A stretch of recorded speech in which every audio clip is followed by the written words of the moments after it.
son collègue de travail dans la logistique était un revenant. Après avoir découvert cela, ce dernier ne venait plus au travail et avait laissé pas de traces derrière, histoire mystique. J'aimerais vous dire que les gens parfois nous fréquentent. Certains d'entre eux le travail, d'autres ne sont plus de personnes réelles. Et comprenez-moi, car nous sommes dans un monde là où il y a plusieurs mondes. Alors, prions sans cesse. L'histoire que je suis en train de vous raconter, ça se passait l'année dernière en Allemagne. Et ça m'a été raconté par Tchikpemi, qui est originaire du Bénin. Voilà, M. Tchikpemi, ça fait pratiquement près de 25 ans. Il vit en Allemagne et travaille là-bas dans le milieu de la logistique. Un travailleur, un homme calme, un homme poli, un homme très apprécié. Marié alors à une femme blanche et père de 2 enfants. Monsieur Tchekpemi, pour lui, c'était vraiment, c'était sa vie. Aller au travail, s'occuper de sa famille, c'était sa vie. Alors voilà, un jour, il va le matin dans son travail. Donc son chef d'équipe apprend à M. Tchekpemi que non, on vient de t'affecter dans un autre secteur. Donc, à compter d'aujourd'hui, tu ne vas plus travailler ici, tu vas travailler dans un autre secteur. Juste aussi dans la même entreprise. Et là, il va dans ce secteur-là. Mais sauf quand il arrive là-bas, et là, il fait connaissance avec un homme qui travaillait déjà là-bas avant, qui s'appelle Sénitou, originaire aussi du Bénin. Et les deux sont devenus des amis inséparables.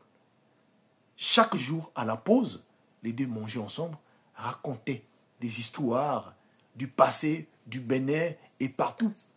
Et l'autre rencontrait des histoires. Voilà comment M. Tchekpemi, intrigué par les dires de Sénitou, demande à Sénitou, mais parle-moi d'abord, est-ce que ta famille, est-ce que tu as des frères comme ça? Monsieur Sénitou raconte, dit, mais tous mes frères, tout le monde sont au Bénin là-bas. Et voilà, les deux continuent à parler. Donc, pendant ce temps, M. Tchekpemi travaillait dans ce secteur-là, a passé une année là-bas avec ce dernier-là. Et Sénitou avait même l'habitude, en dehors du travail, venait même chez Tchekpemi dans sa maison et mangeait ensemble. Apparemment, Sénitou n'avait ni d'enfant, ni marié. Mais M. Tchekpemi ne savait pas là où Sénitou sortait. Il n'y a que Sénitou qui venait chez Tchekpemi. Et voilà, la team HPH. Après une année, alors, M. Tchekpemi annonce donc à son ami collègue de travail qu'il était en train de partir en Afrique. Qu'il est en train de partir en Afrique pour un séjour de 2 mois. Et donc, il va en profiter aussi de voir ses parents et d'arriver aussi au Bénin. Alors, les deux vont discuter ensemble. Comme M. Sénitou lui avait parlé déjà de sa famille, de la ruelle, là où sa famille vit au Bénin, alors ce dernier-là a tout juste annoncé à son ami, je vais faire 1 mois, je vais rentrer. Et voilà comment Tchekpemi est allé le jour J en Afrique.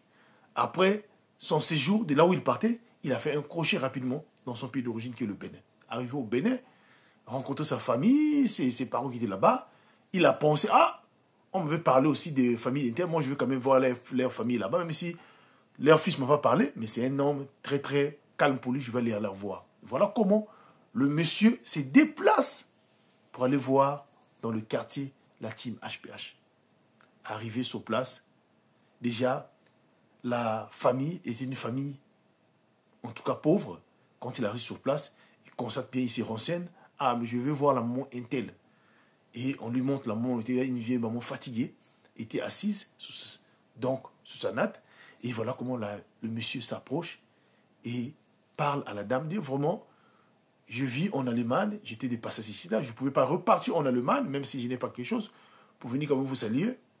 Et j'ai mon collègue qui m'a parlé que sa famille est ici, là, et vous êtes sa maman, voilà pourquoi je suis venu voir. La dame dit, ah, bon, merci beaucoup. La dame ne comprenait pas. Il s'agissait de quel collègue.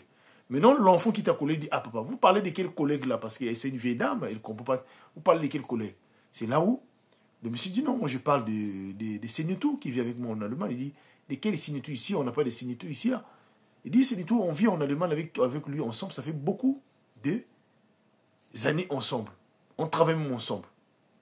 Et le moment que les jeunes hommes sont en train de parler, voilà comment un vieux papa aussi qui était là, apparemment c'est le père, le mari de la vieille, est sorti ici, dit non. Mais si vous parlez de Sinitou fut notre fils, mais il n'existe plus, il était décédé il y a longtemps, ça fait des années et des années qu'il n'existe plus. Et le monsieur est rentré dans la maison, il dit, attends-moi ici là, je vais te montrer quelque chose. Le monsieur rentre dans la maison, il va prendre une photo des obsèques, et montre à la dame, et montre au monsieur, donc à Tchekpemi. Tchekpemi regarde, il était dépassé. Il dit, mais mon papa que j'ai son numéro de téléphone, si je peux l'appeler par WhatsApp. Il lance le WhatsApp ne passe plus. Il dit, bon, peut-être par rapport à l'Afrique et l'autre là, et voilà. Étant donné que 2 jours après, Tchekpemi devait revenir en Allemagne. Le temps arrivé pour repartir en Allemagne. Quand il arrive en Allemagne, il atterrit, il va au boulot, là où il travaille, on lui dit que non, Senitou avait donné sa démission il y a pratiquement une semaine de cela. Étant donné, lui, il ne connaissait pas là où son ami la vie. Et voilà comment. Alors, il dit, explique à ses collègues ce qu'il est allé voir en Afrique, mais aucune personne l'a cru. Mais Senitou avait disparu, était parti comme ça, sans laisser des traces. C'est une histoire qui m'a dépassé, mais j'ai voulu vous partager cela pour vous dire une chose, que nous sommes dans un monde là où il y a plusieurs mondes. Parfois, certaines personnes que nous fréquentons, certaines d'autres n'existent plus. Alors, prions sans cesse. Que Dieu nous bénisse. Merci.